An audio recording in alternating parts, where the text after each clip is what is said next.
of money and lead us even more into darkness. This is frightening.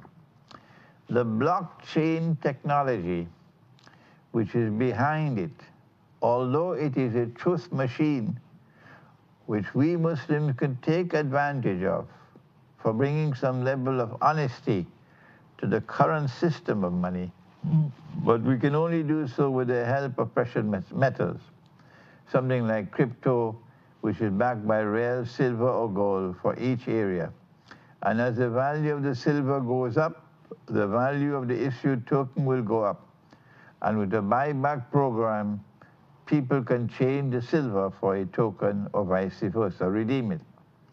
Once we get into the blockchain system, the governments cannot control the movement of the value, which in the case of forced marking of the beast type of sanctions, because once we get into the blockchain system, the governments cannot control the value of the movement of value, which in the case of forced marking of the beast type or sanctions actions, we will still have a way out around the system from within the system.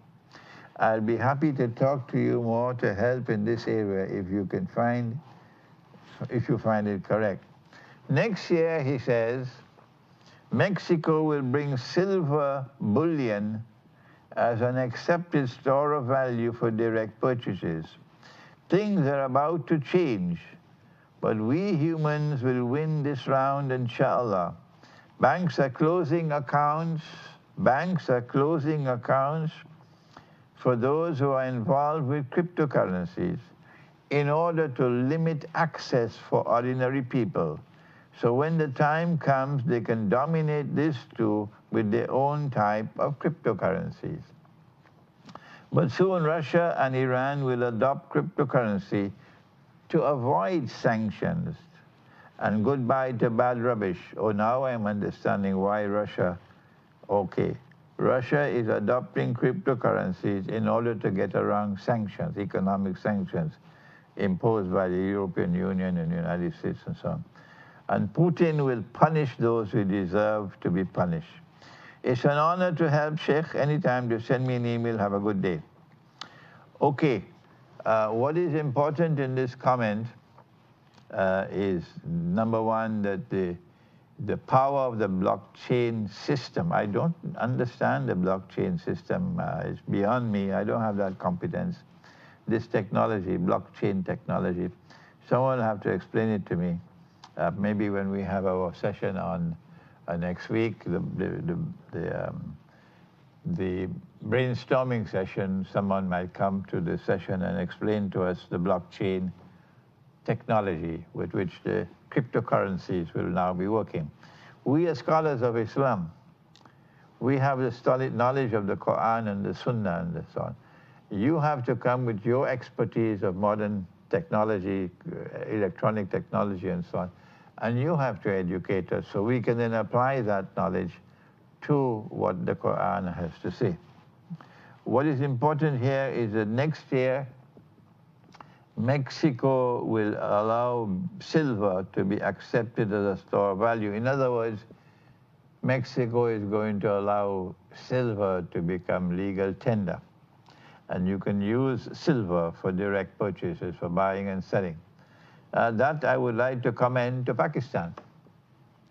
That if you're listening to me and you're in Pakistan, you should launch a movement with massive protests all around the country. Forget your stupid Deobandi, Brelvi, Ahl Hadith, Wahhabi, Sunni, Shia conflicts, sectarian conflicts, which is stupid. Get away from that sectarian conflicts, and all of you come out and launch a massive nationwide movement to force your government on its knees to allow gold and silver to be used as legal tender.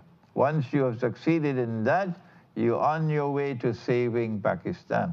Here in Trinidad and Tobago, if the government of Trinidad and Tobago has any integrity left after having given us this rubbish kind of legislation saying a 17-year-old girl cannot get married, Wait until you get in your grave and you see what Allah will do with you.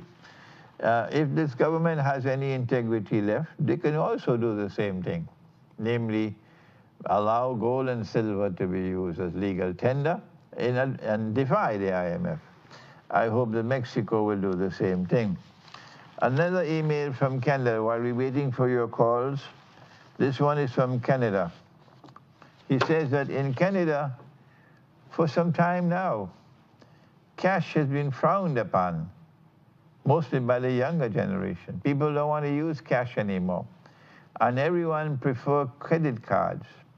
And companies now will not accept checks. It has to be an electronic wire transfer. This is the new age in which we are now being introduced to. And he asks, how is the use of credit cards and electronic transfers differ from the digital monetary system? Answer, the digital monetary system will operate through the form of credit cards and debit cards and through electronic transfers. That's how it will operate. The next question comes, and I don't know where is the country. I don't know which country it is, but he says, I have a question regarding business, and I want to know whether this business model is halal or haram. He said, I sell products like glasses. I sell them online on my website, but I buy the products from an online Chinese website, and then I sell them for a higher price on my website. Am I ripping people off, or is this haram? Answer, business is halal, provided when you buy, you own the product. You do not pay for an option to buy and then sell. You cannot sell that which you do not own. You must have complete ownership of a product before you can sell the product. And so, provided that you are buying the product and having owned the product, you now sell the product, you are free to sell at whatever price you want to sell. Okay? However, the Quran has prohibited us from consuming other people's wealth unjustly. لا تأكل بعد أعوذ بالله من الشيطان الرجيم. لا تأكلوا أموالكم بينكم بالباطل. Don't consume other people's wealth unjustly, unlawfully. إلا أن تكون تجارة عن تراض منكم. Rather, what you must do is you must buy and sell at a price in which both buyer and seller are mutually comfortable and happy. There's mutual agreement on price and sell, and both parties are happy. Neither party feels that the other party has been unjust to them. That is the ideal business transaction. But you do not sell at a price that your client who buys from you will feel that he's been ripped off and he never wants to do business with you again. No. You must sell at a price where there's mutual satisfaction. The buyer sees that he's been given a fair price, and the seller is selling at a fair price. Another call now from the United States, yes? Assalamu alaikum, Sheikh Imran Hosein. I was calling to ask a question about relations to the electronic money and the malhama. Do you believe that? The question is money and the mal. I don't think I understood the question properly before you. Hello? Hello? Okay. I don't know, it seems as though the calls are being cut off. It's the second time a call was cut off, right? When the malhama takes place, it is a great war. And when the great war takes place, large numbers of people will die. But our Prophet has said something very interesting about the Malhama. The Christians call it Armageddon. But I don't think the Christians know about this, or the Jews. Only we Muslims know about it, because our Prophet said, he said that in this war, 99% or 99 out of every 100 who participate in this war will die. Will die. So it will be mostly the countries who are engaged in the Malhama. That's, of course, the United States, because they're the ones who are lusting for the war. The US government is lusting for the war without even a penny worth of concern for the American people. They don't care for you. They're lusting for the war, and they want to war with Russia. And Russia is saying, we're ready for you. Yeah, don't mess with nuclear Russia. Alhamdulillah, thank Allah for Russia. Don't mess with nuclear Russia. That's what Putin said. So we're ready for you. And the Russians are not afraid to die. You know, they have faith. They are people, they are Christians who are Christians. And you have other Christians who are just an empty shell. But the Russians are real Christian now. They're returning to Christianity. And they're not afraid to die. A Muslim also is not afraid to die. But people who live the secular way of life, they're scared. They don't want to die. They don't have anything to live for in the next world. So they're afraid to die. A Muslim is not afraid to die. A true Christian is not afraid to die. So we're not scared about the Malhama. If it has to come and we have to die, we accept it. But not them who live a godless way of life, who live the secular way of life. What is going to happen when that takes place, the Malhama, the Great War? As I said to you, the ones who will suffer the most in the Malhama, based on the prophecy of our Prophet Muhammad, Allah's blessings be upon him, the ones who are going to suffer the most in that great, great war that is coming are those who are going to participate in the war. The ones who are attacking Russia and attacking China, and Russia and China are responding. We're not going to sit down and allow you to rule over us and stamp your foot upon us and we become your slaves. No, thank Allah for Russia and thank Allah for China. Yes. What's going to happen to the world of money after the Armageddon or the Malhama? That's the question that was just posed by the United States after the call was cut off, mysteriously cut off. The answer is that there is going to be life after the Malhama. That's right. The world is not going to end. How do we know that? Our Prophet has said, and they better listen to him now. You've waged war on Islam for so long. You've waged war on Muhammad alayhi salatu wasalam for so long. But now the chickens are coming home to roost because it is his word which is now so important in the world. That's right, you can take that and put it in your pipe and smoke it. The word of Prophet Muhammad, Allah's blessings be upon him, is increasing in importance in the world. He said that it is after the Great War, after the Malhama, that the conquest of Constantinople will take place. They changed the name of Constantinople to hide this information. Today you cannot even use the name Constantinople. They will arrest you. Yes, they've changed it to Istanbul, which is one of the old names. The reason why they don't want you to use the word Constantinople is because they don't want you to know of what Muhammad, Allah's blessings be upon him, said. That's why they did it. But we are not scared of them. We don't have to bother about their prohibiting the name Constantinople. We use it.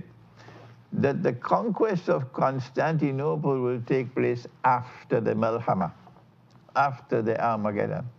And he praised the army, and he praised the commander.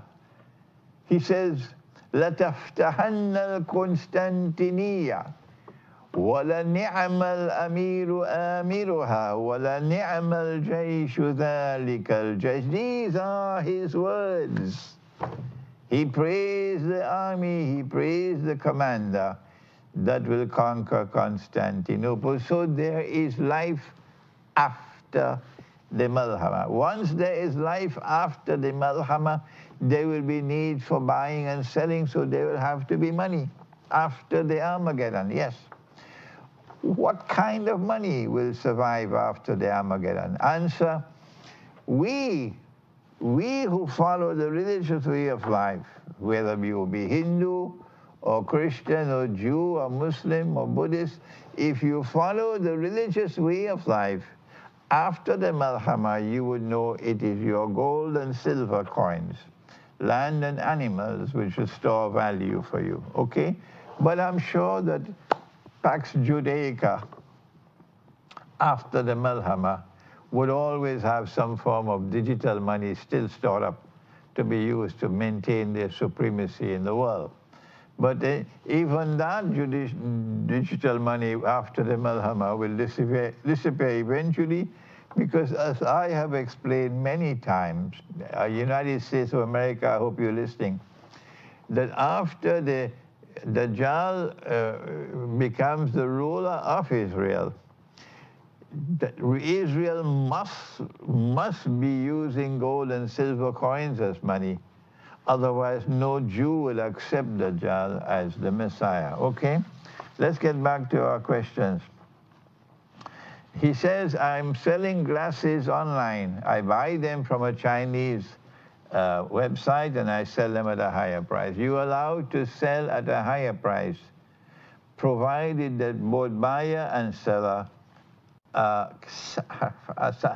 satisfaction. Do not sell at a price that people will feel that you're ripping them off. That's what the Quran says. But there's something else I must say, and that is that when you're selling, if you're selling at a profit, but it is a cash transaction, then of course it remains halal.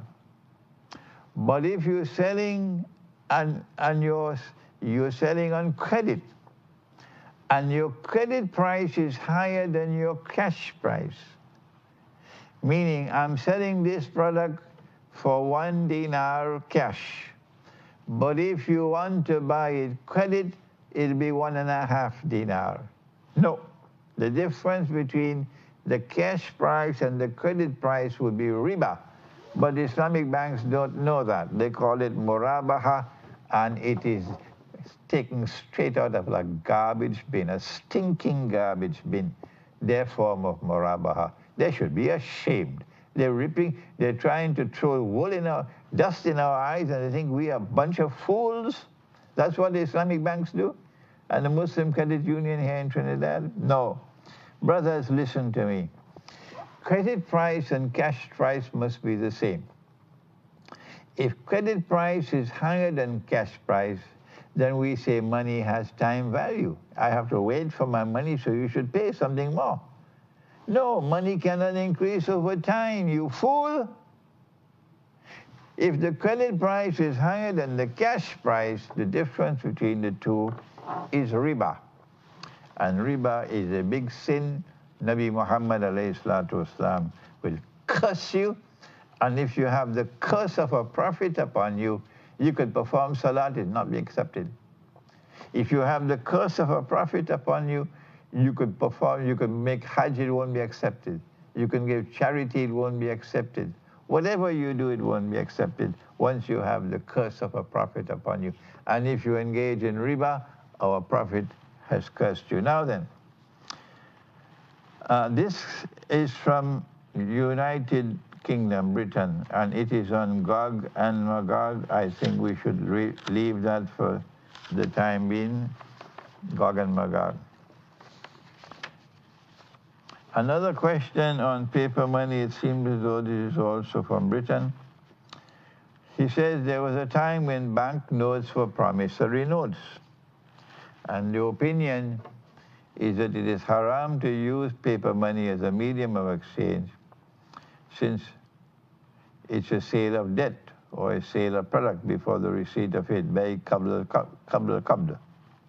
However, Mufti said it is incorrect, since it will be actually a transfer, hawala of debt, which is jaiz in a transaction. Listen, a promissory note is halal, so long as it can be cashed for halal money. Another call on the phone, yes? Hello? Hello? Yes? Listening? Welcome. Yes? How are you, my beloved teacher? Where are you calling from? From Belgrade, Serbia. From where? Belgrade, Serbia. From MashaAllah, from Belgrade. I will be in Belgrade in December. I look forward to meeting you. Thank you for your call from Belgrade. Yes? Oh, I can't wait. I can't wait as well. Okay. Teacher, I would like to ask you regarding our daughter's monetary system. As you know, in 2010, after which they called the Spring Revolution, the Arab Spring, after tackling Gaddafi in Libya, now, Libya is a NATO state. So what's happening right now, people are suffering with the hyperinflation. And have been trying to send to our coalition government several emails regarding the subject, which is the money, and I've been sending them regarding the subject that this hyperinflation is just a tool to destroy Libya, but apparently no answer. Because back then, they had 150 tons of gold, and when Gaddafi tried to revive the gold dinar, they just got rid of him. So I would like to know how can I raise the awareness of this subject. Okay, I'm afraid the quality of the call is very, very defective. It's difficult for me to understand what you are saying, but I allowed you to speak because maybe some others will be able to understand what you are saying. What I'd like you to do for me, if you can kindly do it, is to send an email. We have very little time left today, but I can take up your comment next week, inshallah. Send me an email because the quality, maybe you're calling through the internet, so I could not understand carefully what you were saying. I heard the word Libya several times, so I guess you were saying something concerning Libya and Gaddafi and the system of money he was trying to bring before he was killed, unjustly killed, okay? All right, but thank you for your call, Belgrade, and I'm looking forward to being in Belgrade in December. Inshallah, I enjoyed my last visit to Belgrade, and I'm sure we'll have another time to enjoy our visit to Belgrade. I hope I'll get a chance to lecture at the auditorium in the University of Belgrade again, this time, inshallah, okay? All right. I was saying that the promissory note is a halal note so long as it can be cashed for halal money. It's like writing a check. I am writing this check to promise to pay you, and I accept that promissory note provided that I can cash it for money. That's halal, number one. But if I cannot cash the promissory note, then it's haram. And that is what paper money is today. Paper money started as promissory notes, which could be redeemed for real money. So long as you could redeem it for real money, the promissory note was halal. But when you could no longer redeem it for real money, because only the US dollar could be redeemed, nobody else. And number two, only governments could redeem, nobody else could redeem. So that system of money was 99% haram, 99% haram. But we never had any fatwa from the muftis who are fair dodo. Yeah, fair dodo.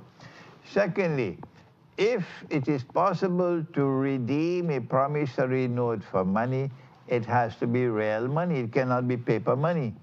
If it can be redeemed for dinar and dirham, then it's a halal transaction. All transactions involving paper money today, all are haram. That's my response to you. The second point, we have very little time left. The intrinsic value of money. Okay. Post-19th century, banknotes were regarded as legal tender, and that they no longer represented gold and silver, but the purchasing power of the currency. And they were classified as fulus. That is haram. That is haram.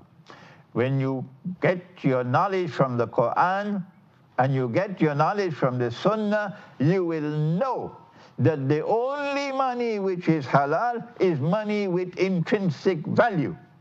Unless it has intrinsic value, it is haram. It is bogus, it is fraudulent, it is fictitious money, and somebody must say so. The next question is from India.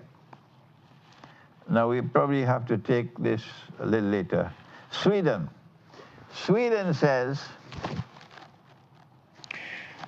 Sweden is actually testing electronic money, and Sweden now accepts only bank transfers and mobile payment. Paper and coin money represent only 2% of total transactions in Sweden. And small shops in Sweden have also already begun to refuse money for security reasons. Money meaning paper money and coins. They don't want it. They only want bank transfers and mobile payment. This is what is happening in Sweden, and this is going to be coming to Trinidad and Tobago tomorrow, so we better prepare for it. And we look forward to having you next Yawmul Ahad, next Sunday, at Jama Masjid San Fernando. We have time for this last one from India, but it is not about money, it is about another subject, but let me take it up because it's important. I hope we can do it in the 3 minutes we have left. Assalamu alaikum. I am from India. Here in India, we 40 crore Muslims have a huge massacre made by our central government. They want to abolish Allah's law and Allah's order. They want to abolish the triple talaq from Indian territory. Well, they've already done it. And they want to promote the triple talaq as a social human evil.